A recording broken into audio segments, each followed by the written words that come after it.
Hey PHPers, it's Bruce here, and I'm going to do some more work on the Kiara's Pizza stuff that we worked on during Module 6 of the course. It's kind of an informal video. You may hear some dogs bark or other things, so just know I'm probably going to break it into multiple parts, but let's get started, okay? The first thing I want to do is I did upload newer code to both Canvas and Slack that had addressed an issue where we weren't writing the state to the database. So be sure to go get the updated code. And if you did load the SQL file to create the customer order table, then you want to recreate that table. So go ahead and delete it and reload the SQL. Again, we forgot the state. I forgot the state when we started to create this. All right. So the first thing I want to do is I want to add Bootstrap to this. Okay. So what I'm going to do is I'm going to go to the Bootstrap site, and from the home page, I'm going to click on Download. And then right here it says compiled CSS and JavaScript. So I'm going to click on Download. Okay. And then it's going to give me that file right here, okay? And what I'm going to do is I'm actually right now going to take both of these folders, copy, and then I'm going to go to the the folder in my htdocs. I got to find it, okay? Here it is, okay? And I'm just going to paste it right in here.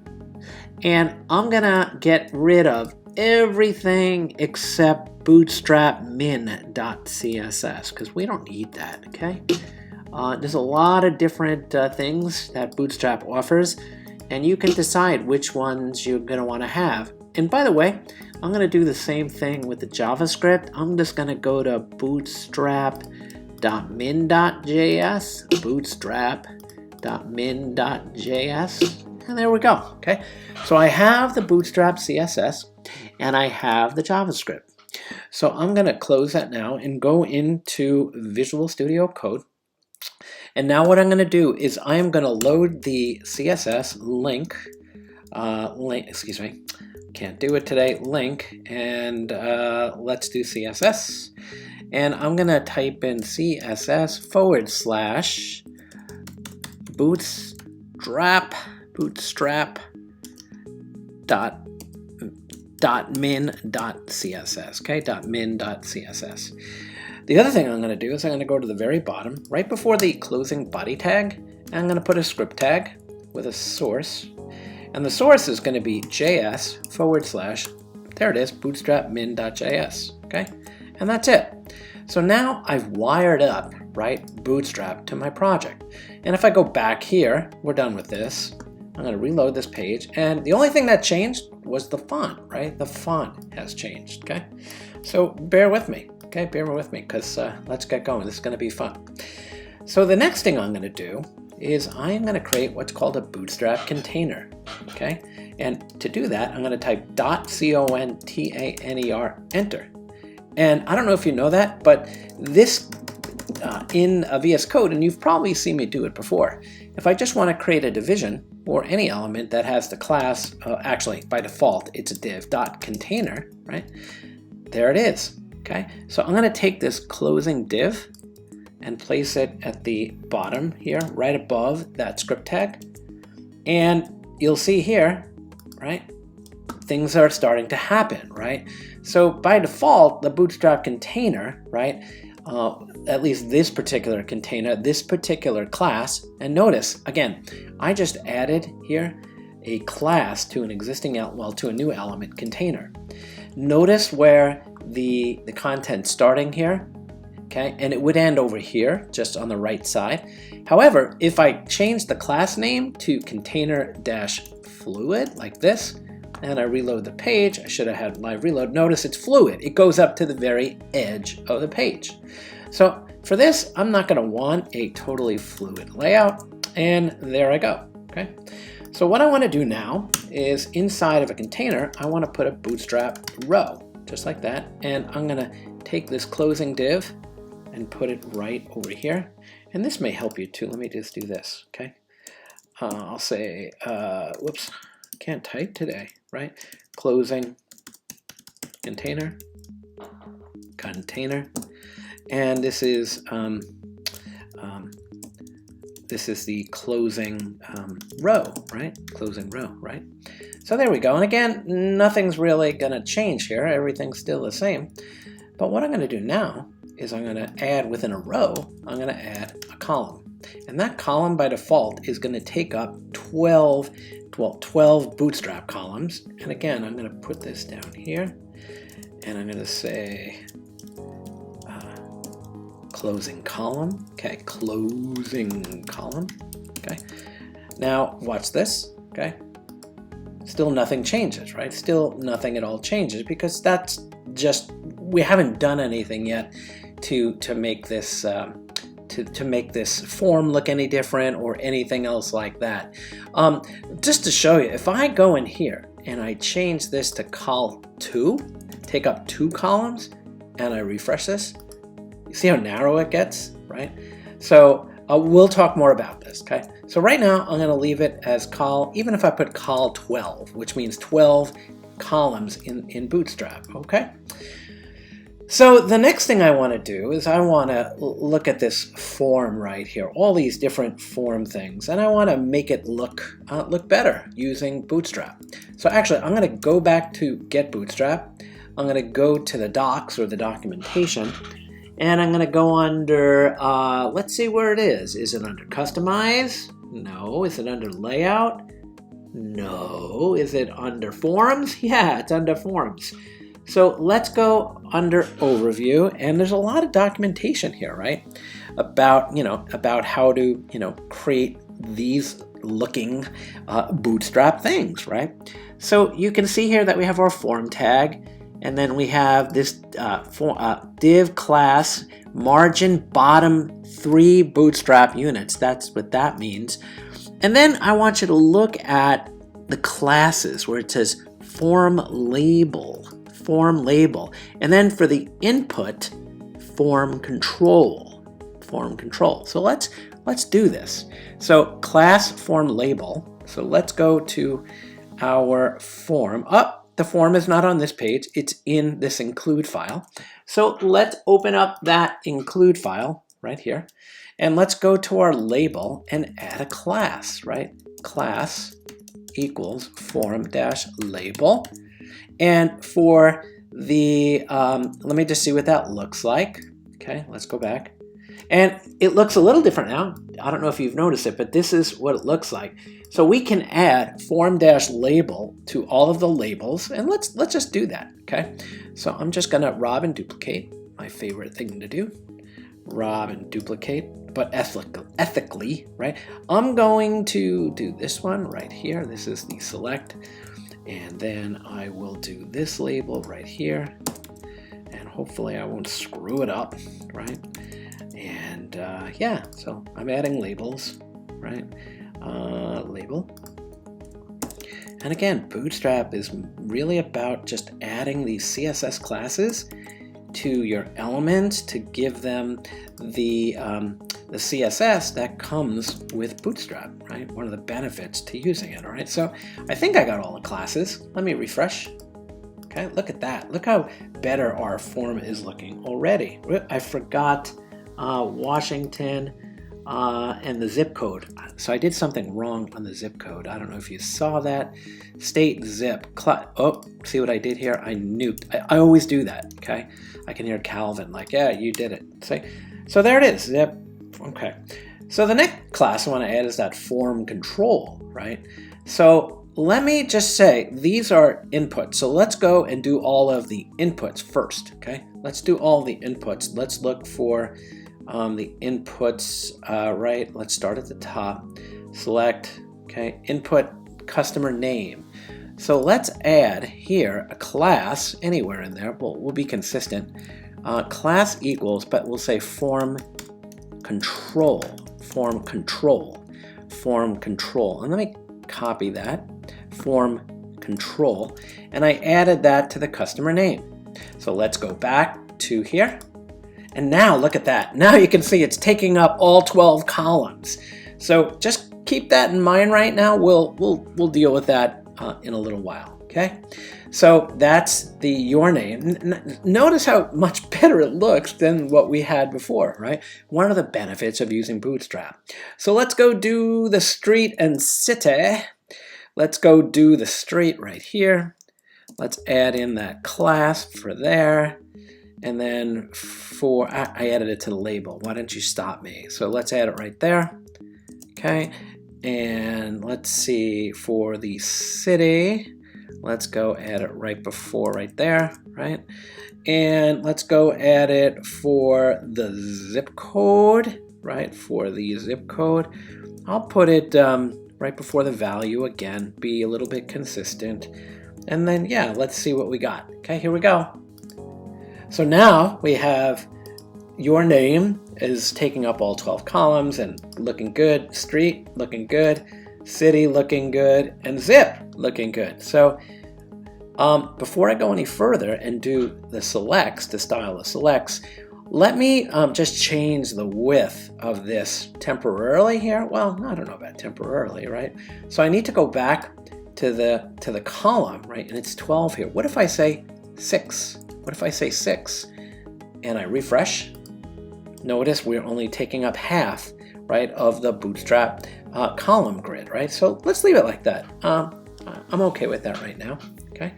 So let's go back to the documentation and let's go under, where are you? Select. Let's go under select and see what they have here. They have a lot of different ways you can do selects, but they want us to add a class called form select, okay? Form select. So let me copy that.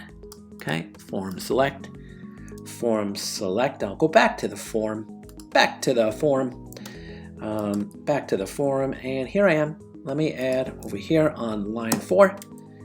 Okay, and let me do that again on line 13. I should have been calling out the stuff before. And then on line 35. And then on line 46. Right? And let's see what we got. Here we go. Let's reload that page. And now look at this. Now we have much better looking drop downs with this nice arrow, right? So our form is looking a heck of a lot better already. I don't know what you think, but I think it looks 100 times better already, right? So a couple of other things. Welcome to Kiara's Pizza, right? So that is right here, right? Welcome to Kiara's Pizza. And I want that, believe it or not, I'm going to add a Bootstrap class that says font weight bold, okay? Font weight bold, I believe, right? And now it's bold. Do you see that? Again, I didn't go in and add a class for the H1 or add a different class. That's what I did. In fact, you see how close this is to the top there? I'm going to tell the container that I want some margin at the top of 5 Bootstrap units. And we'll go over this more as we get into Bootstrap. Actually, did I? Whoops.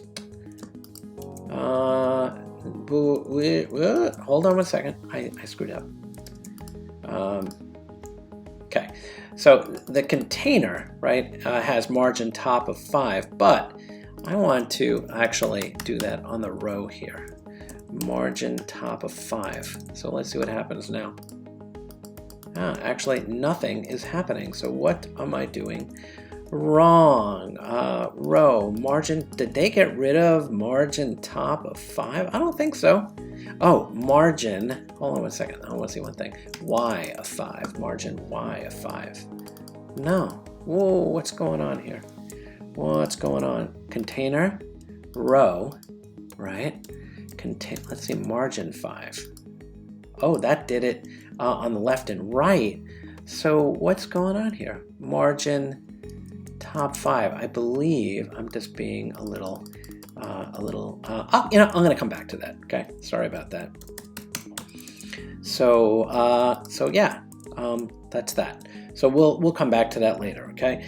The next thing we have to deal with is this button, right? That button right there. And let's go to Bootstrap.